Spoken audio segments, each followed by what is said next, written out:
got Jewish farmers in Vermont, Jewish farmers. They're pretty easy to spot. In the summer, they drive tractors with Florida license plates.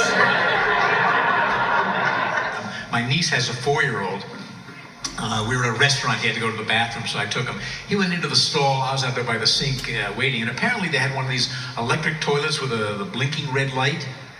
And at a certain point I heard him say, "You know, Uncle Bob, these things take your picture." Stand-up comic Bob Alpert. Rabbi Bob has been providing short stand-up jokes throughout the COVID-19 crisis. He says he sends out an email every day with short, original material meant to lift the spirits of his followers. Bob Alpert joins us now. Bob, thank you for the time and thank you for doing this. My pleasure. I'm so busy these days. I have no time, but I squeezed out a little time for you. So generous. I love it. Well, the project is named Quick Laugh. How did it come about? We need laughter to raise our spirits. It's very important, especially these days.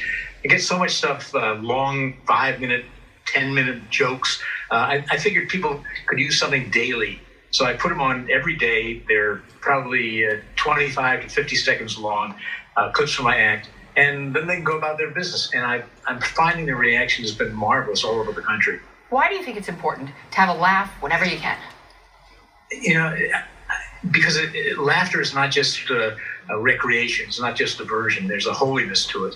It does something to our spirit and raises it.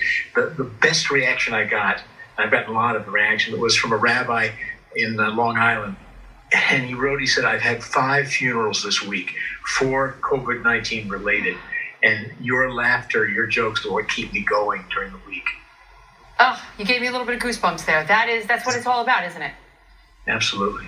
Tell me about your comedy roots. How long have you been performing? I was a very funny toddler. I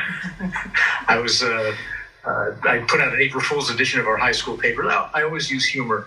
As I say when I'm doing my stand-up act, I say I always use jokes and funny stories in my sermons in front of my congregations, which has given me over 47 years experience performing in front of a hostile audience. And you survived. And I survived. The fact is I spent 14 years in a formal congregational setting. And then in 1986, I decided to do counseling. I'd earned a doctorate, and suddenly I found this Jewish Comic of the Year contest in Philadelphia, where I was living. So what the heck, I entered it. Had to do the longest 5 minutes of my life. And I came in third behind a chiropractor and a lawyer. But that launched a career. And I've been doing stand-up all over the world for 30 years now. I love that. Every place from synagogues to mosques to churches to the World Bank to the Clinton Presidential Library to Montreal Comedy Festival. I even performed at Muslim Fest in Toronto a few years back. You know, I call comedy, it's a healthy addiction. It is. Comedians want to do it. We just want to do it. And so I can't do it on stage now, and I hope I'll be able to get back.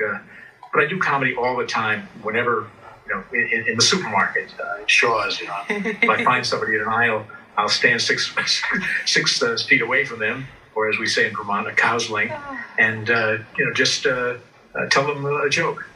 If you see me in the supermarket, you can tell me any joke anytime. Well, you're a good laugher, so I hope I do it. Oh, I can never get enough. How can people find your material if they need a quick laugh too? My website is bobalper, BOBALPER.com. Rabbi Bob, thank you so much for what you're doing, and thank you for joining us. You're welcome. Thank you.